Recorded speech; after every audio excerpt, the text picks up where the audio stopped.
Hello guys, uyu ni Igiraneza Yves CEO Professionals. Donye ndabasuhuje kandi mbahaye ikaze kuri channel yacu ya The Professionals. Abashyashya ni karibu, abo dusanzwe tubana namwe ndabashimiye ko tubana buri munsi, ndabashimiye ko mwarebye n'ibindi biganiro byabanjirije iki ngiki. Uyu munsi noneho tugiye kubana mu kiganiro nise daily plan cyangwa se uburyo wapanga umunsi wawe bwagufasha kugera ku ntego zawe, bwagufasha kuba successful muri business yawe. So ikintu cya mbere tugiye kubanza kureberaho rero mu gupanga umunsi wawe, tugiye kureba nibura ibyo ndi bukwereke ni ibintu by'ingenzi. Birashoboka kuri buze gusanga hari ibindi byawe bwite uri buze kongeramo, ariko ngiye kukwereka ibintu by'ingenzi utagomba kwibagirwa muri daily plan cyangwa se mu gupanga umunsi wawe. Buri munsi ibintu utagomba kuba wakwibagirwa gupangamo. Ikintu cya mbere rero nahereye mu gihe umuntu abyutse. Kwiriye gupanga isaha ubyukira, pana kujya ubyuka kubera ko ibitotsi bishize gusa. Wa wundi ushobora kwiretrouva yarabyutse saa 5, saa 4, saa 2 se saa 3 hakeye. Ugomba gupanga isaha ubyukira, ikabizwi, ikaba ari isaha ihoraho. Urugero nari nanditseho hano, nanditseho wenda tuvuge ubyuka saa 10. Abakire benshi ikintu bahuriyeho cya mbere ni ukubyuka kare kandi bakaryama batinze. Baryama amasaha make yashoboka, andi masaha yabo yose bakamakinga sure ko bayagira very productive cyangwa se bakayabyaza umusaruro. So rero nawe byuka kare nshuti yanjye. Ikintu cya mbere nigeze kwigira muri iri somo ryo kubyuka kare, nkanakora ibikorwa byinshi cyane mbere yuko mvuga kuri iri somo rya daily plan. Reka nkibabwire nuko umwe mu bamenta banjye yarambwiye ngo niba uzi ko ushaka kugera ku bintu abantu benshi batagezeho, cyangwa se abantu benshi bifuza kuba bageraho ariko badafite, biragusaba gukora cyane nanone ibiruta iby'abo bandi bose bakora. So rero icya mbere waheraho ni ukubyuka kare. Mu gihe abandi benshi baryamira, wowe ukeneye kubyuka kare. Ukajya ubyuka ukanasanga mu muhanda mu gihe ugiye ku kazi niwe wa mbere, abandi bose ntabwo wenda baranabyuka. Sometimes ndabyibuka igihe njyaga muri office ngasanga mu nyubako yose dukoreramo ndimo ndayinjiramo ndi uwa mbere, uretse guhuramo n'abasekirite n'abakirina barimo barakoropa mu gitondo cya kare. Ariko ugasanga mu nyubako irimo amafloor menshi arenga 10 nangahe, buri floor igiye irimo ama office menshi cyane n'ama business menshi cyane, ugasanga ndi uwa mbere. Kubera icyo kintu menta wanjye yari yarambwiye kandi cyangirira umumaro. Ndabizi neza nawe nugira iri somo ryo kubyuka kare, ukagira daily plan ipanze neza ku buryo na nyuma yo kubyuka kare ukaza no kuryama utinze, uba ufite ibintu ukora kandi biri ku murongo. Kushobora kuvuga ati wabyutse kare uraryama utinze, ariko wenda uri muri distractions. Wabyutse kare ari kujya kureba filime ifite ama season, niyo wagiye utindamo kugeza nimugoroba. Ntabwo ibyo byakugira successful, kiretse nimba wenda ushaka kuzaba umufilm maker, wenda uri umuntu ushaka kuzakina amafilime, birumvikana. Ariko nimba uri network marketer, byuka kare uze kuryama utinze, ariko mo hagati umenye n'ibindi bikorwa ugomba gukora muri ayo masaha wabyutsemo kare, ukaba uri munaryamemo utinze. So ikintu cya mbere navuga nyuma yo kubyuka rero, nakugira inama ushobora kujya ukora nk'umuntu ushaka kuba successful, nk'umuntu ushaka kuba mu top ana muri network marketing. Icya mbere, affirmation. Byuka wiyaturireho ibyiza. Affirmation cyangwa se self talk ni kimwe mu bintu bya mbere nanjye naheragaho cyangwa se n'ubu ngubu mperaho mu buzima bwanjye. Ariko ndi kuvuga ibyo nakoraga cyane nkinatangira, kugira ngo wumve icyamfashije gutera imbere muri career network marketing. Nawe nugikora ndabizi neza kizagufasha gutera imbere. Then affirmation, ikindi gusenga, kwiragiza Imana bijyanye n'imyemerere yawe. Si tukubwiye ngo usengere muri idini riniri, ntabwo aribyo twaje kwigisha, ariko mu myemerere yawe ukeneye kubyuka ukabanza ugashimira Imana yuko ukiri muzima, ugashimira Imana ko iguhaye andi mahirwe yo kubaho. Hari abandi benshi baba batabashije kubyuka, ugashimira ndetse ukanayiragiza umunsi wawe wose kugira ngo ize kuwugenga, ize kuwugira uwumugisha ku buzima bwawe. Rero isengesho naryo mu gitondo riba ryiza cyane, nta kindi kintu uratekereza gukora, ugahita ubanza gukora isengesho. Then ikindi, hari abakora sport exercise physique ntoya za sport zituma umubiri wongera kurambuka mu gitondo cya kare, ariko agakoresha iminota mikeya kugira ngo ataba ibyo atindamo. Kandi amasaha mu gitondo aba ari ikintu umuntu agomba kubyaza umusaruro mu bintu byinshi bitandukanye. Sport rero ushobora no kuyikora nabwo mu gitondo. Ikindi, kunywa amazi. Ukibyuka ukanywa amazi ni byiza cyane. Ikindi, ukagenda ugakora shower cyangwa se ukagenda ukoga muri douche, ni sawa cyane. Ibyo ni bimwe mu bintu ushobora gukora mu gitondo. Ikindi, ukumva motivation video zishobora gutuma nawe ibitotsi byose bishira muri wowe, ukaba motivated, ukaba energetic, ukaba excited. Ikindi, ushobora gusoma ibitabo mu gitondo cya kare.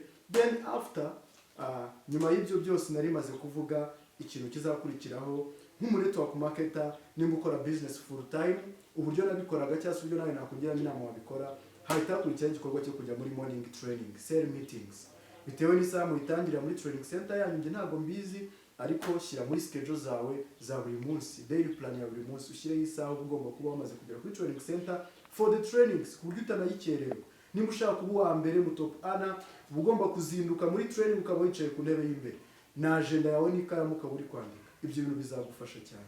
So ikindi, nyuma ya trainings hari icyo bita power hours, cyangwa se isaha y'imbaraga, isaha yo kubyaza umusaruro. Aho training ziba zirangiye ugatangira guhamagara kuri call, uri gukonfaminga abagesti watumiye kugira ngo baze ubaganirize business. Nimba uri gutangire kumukonfaminga ngo azatangire nyine wumve nimba gahunda igikomeje nta cyayihinduye. Nimba ari umuntu se wari kuza kugura product uri kukongera gukonfaminga nimba koko iyo appointment ikikomeje, ibintu nk'ibyo ngibyo. Nimba ari abapartner mwe mufitanye meeting, uri gukonfaminga abapartner ngo wumve nimba gahunda mufitanye igikomeje, bataza kukwicira gahunda bigasanga nta n'izindi wanateguye ugasanga umunsi uragupfanye. So icyo nakubwira rero, iyo niyo nita power hour. Then nayo wenda ukayigenera igihe runaka, ashobora kumara isaha imwe cyangwa amasaha abiri, biterwa na activities uba ufitemo wenda. Then hakaba n'isaha n'ikindi kintu ugomba kugenera icyo bita ama OPP, gutangira ukigisha abantu, either baje one on one, either mwakoze centering presentation cyangwa se mwakoze presentation muri training center yanyu, mwatumiye uri bugire inshingano zo kwigisha cyangwa guclosinga, cyangwa se basi watumiye abantu gusa nawe uri bwicane n'abagesti bawe utegereze wumve cyo aba-apprenti bakuru bari bwigisha abo bantu. Nyuma yaho kuri iyo presentation harakurikiramo closing. Ibintu nk'ibyo ngibyo ibikorwa byo gukorana na team nabyo nabipangiraga amasaha, kandi nawe ugomba kubipangira amasaha muri daily plan yawe ntibikaburemo. OPP, closing n'ibindi bikorwa bitandukanye byo gukorana na team. Then hakakurikiraho noneho sasa ikindi kintu cyitwa nanone power hour. Nyuma yo gukorana na team bya bikorwa bitandukanye, indi power hour ngewe kenshi yahitagiza mu masaha ya nimugoroba saa 11 kugera saa 12 gutyo, abantu batangiye gutaha bonatumiye bose barangiye uwo munsi. Noneho nkahita njya mu yindi power hour yo gutumira abazaza kwitabira ejo. Nari abatumiye na mbere, ariko ndi gukonfaminga ngo mbibutse ko ejo aribwo bagomba kuza tukabonana. Harimo gukora follow up, wenda hari abari baragiye bambwiye ngo tuzabona amafaranga uyu munsi cyangwa se ejo baze gutangira business, cyangwa se bazanayabona mu kundi kwezi nta wamenya, ariko ngomba gukomeza ngakora follow up. Urabizi ko follow up idahagarara, nubwo nzabibigishaho neza mu bindi biganiro by'imbere, ariko follow up ntangi ihagarara, bigomba kubaho buri masaha 48 cyangwa se buri gihe kitarenze iminsi 2 ugomba kuba wakozemo follow up. Rero muri power hour y'icyo gihe bagomba gukoramo invitation, nkakoramo follow up, nkakoramo ama closing yo kuri telefone se, wenda ibyo twita conference call n'ibindi bitandukanye. Then nyuma y'iyo power hour nanone sasa nkakora ikindi kintu cyitwa posting product. Ni umwanya mba ngiye gupostinga product mu ma Facebook group atandukanye, ku ma social media atandukanye, wenda se za TikTok, za WhatsApp business, za Facebook, Instagram. Nka postinga ahantu hose hashoboka, mbega nkakoresha online.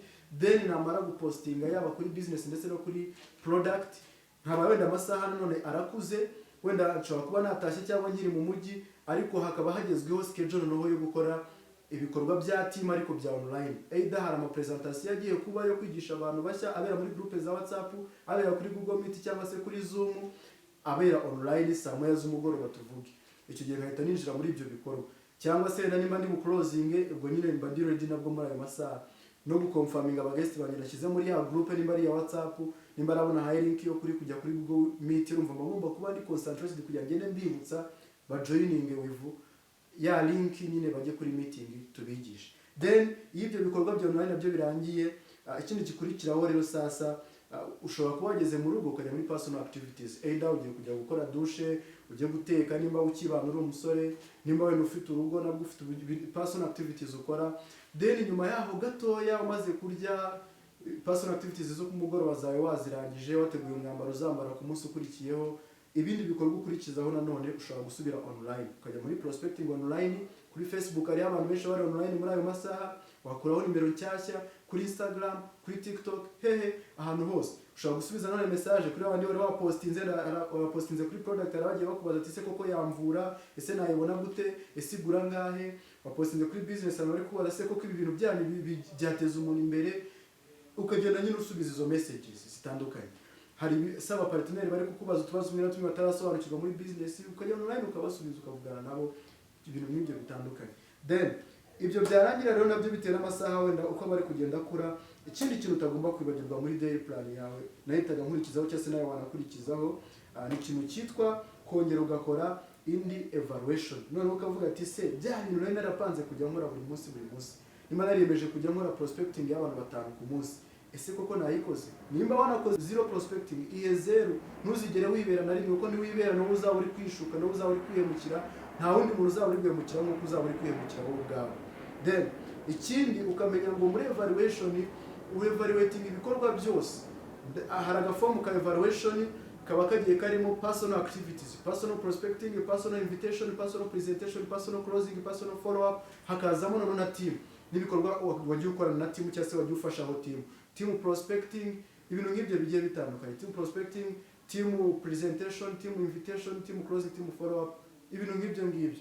Hakazaho no kwevaluatinga aba client ba product wagiye ubona, abashyashya, abaguze, ibintu nk'ibyo bitandukanye. Then bwa nyuma rero mbere yo kuryama nanone kongera ugakora affirmation cyangwa se self talk, ukiyaturiraho ibyiza, kongera ukaviewinga the goals zawe, dreams yawe.